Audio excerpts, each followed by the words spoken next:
आप सभी को जय श्री कृष्णा, राधे राधे। तो आज सुनाते हैं लड्डू गोपाल की एक सच्ची घटना। तो लड्डू गोपाल कैसे हैं? हमारे लड्डू गोपाल भाव के भूखे हैं। उन्हें हम बाहरी दिखावे से प्रसन्न नहीं कर सकते। उसके लिए सच्ची श्रद्धा होनी चाहिए। भगवान निश्चल प्रेम भाव पर रीझ जाते हैं। उन्हें बाहरी दिखावा, बाहरी आडंबर से कोई मतलब नहीं। तो सुनिए ये कहानी। तो एक बार की बात है, एक औरत थी, वो कृष्ण की परम भक्त थी। उनके पास लड्डू गोपाल के विग्रह थे, जिनकी वह हर रोज सेवा किया करती थी।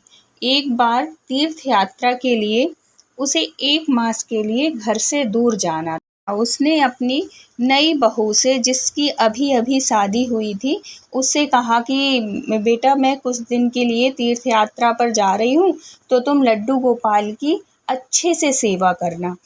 तो उसकी बहू ने कहा, माँ जी मैं सेवा तो कर लूँगी, पर आप मुझे इनकी अच्छे से विधि बता दीजिए, मैं पूरी श्रद्धा से उनकी सेवा करूँगी।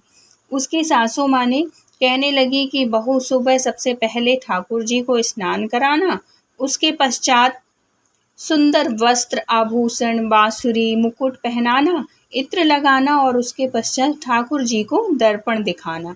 दर्पण में जब ठाकुर जी मुस्कुराएं तो उनको भोग लगा देना। बहू ने हाँ में हामी भर दी तो सास निश्चिंत होकर चली गई। सासू माँ के तीर्थ यात्रा पर जाने के पश्चात जब पहले दिन बहू ने श्रद्धा भाव से ठाकुर जी को स्नान कराया, उसके बाद उनको सुंदर वस्त्र पहनाए, आभूषण पहनाया, बांसुरी पहनाई, मुकुट लगाया और इत्र लगाया, उसके बाद अच्छे सुंदर सुंदर पुष्प से उनको सजाया और फिर उसके बाद ठाकुर जी को दर्पण दिखाया। जब वो उनको दर्पण में देखती तो उसको ऐसा लगता है कि जैसे ठाकुर जी मुस्कुरा नहीं रहे हों। तो उसको लगता है कि हो सकता है मेरी सेवा में, मेरे पूजा पाठ में कोई गलती रह गई हो, इस वजह से ठाकुर जी मुस्कुरा नहीं रहे हैं।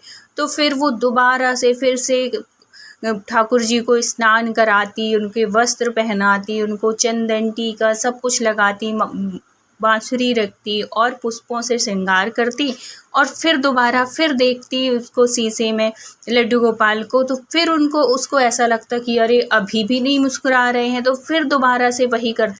2-3 बार उसने ऐसे ही किया पर ठाकुर जी उसको मुस्कुराते हुए नहीं दिखे। तो चौथे बार उसने फिर से वही क्रम स्टार्ट किया, फिर स्नान कराने लगी। लेकिन ठंड का टाइम था। ठाकुर जी हमारे सोचे कि ये तो ठंड के मारे मुझे ठुठुरा के रख देगी, ठंड इतनी ज़्यादा लग रही है। और उसकी सच्ची भक्ति भाव से प्रसन्न होकर आखिरकार ठाकुर जी को मुस्कुराना ही पड़ा। और जैसे ही ठाकुर जी मुस्कुराए, उसने नहलाना धुलाना सब कुछ बंद कर दिया और अच्छे से फिर से बैठा ली और भगवान को भोग लगाया और वो भी प्रसन्न हो गई और ठाकुर जी भी प्रसन्न हो गए। फिर कुछ 1 महीने के बाद फिर क्या होता है, तीर्थ यात्रा करके सासू माँ आ जाती हैं। और जब सासू माँ आती हैं तो फिर वो बहू से पूछती हैं कि बहू तुमने लड्डू गोपाल की सेवा अच्छे से तो की थी ना, उनको अच्छे से नहलाना धुलाना, अच्छे से भोग लगाना किया था सब कुछ। तो बहू कहती है कि हाँ माँ जी, मैंने सब कुछ बहुत अच्छे से किया है। फिर सासू माँ बहू से कहती हैं कि अब मैं लड्डू गोपाल की सेवा मैं कर लूँगी, तू और काम कर ले अपने रसोई का। बहू कहने लगी कि ठीक है माँ जी, जैसा आपको उचित लगे।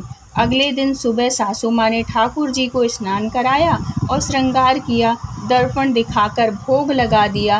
रात को ठाकुर जी उनके सपने में आए और कहने लगे कि तुम मेरे स्नान और श्रृंगार की सेवा अपनी बहू को दे दो, क्योंकि उसकी सेवा में भाव है, उसमें मुझे ज़्यादा आनंद आता है। तुम भी मुझे हर रोज़ स्नान कराती हो, लेकिन उसने मुझे स्नान कराया, वस्त्र आभूषण मुकुट पहनाए, बांसुरी पहनाई, लेकिन जब भी वह मुझे दर्पण दिखाती तो मुझे लगता कि मैं मुस्कुरा नहीं रहा, इसलिए बार बार मुझे स्नान कराया, वस्त्र आभूषण बदले, उसके इस भोले भाव के कारण मुझे सच में मुस्कुराना पड़ता है। इसलिए उसकी सेवा में सच्ची भक्ति का रस मिलता है। सपने के पश्चात उसकी नींद खुल गई सासू माँ की।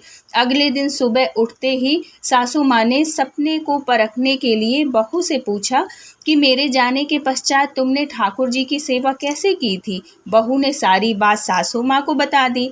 सास बहू से कहने लगी कि तू धन्य है, तुम्हारे कारण मुझे स्वप्न में ठाकुर जी के दर्शन हुए। और बहू से कहने लगी कि ठाकुर जी चाहते हैं कि उनकी स्नान और श्रृंगार की सेवा तुम किया करो। सास ने अपना स्वप्न बहू को सुना दिया। इसलिए तो कहते हैं कि भगवान की सेवा सच्चे भाव से करनी चाहिए, क्योंकि वे सच्चे भाव पर रीझते हैं, बाहरी दिखावे पर नहीं। तो वीडियो अच्छा लगा हो तो please like share and subscribe करिएगा। मिलते हैं किसी नेक्स्ट वीडियो में। जब तक अपना ख्याल रखिए, अपनों का ख्याल रखिए।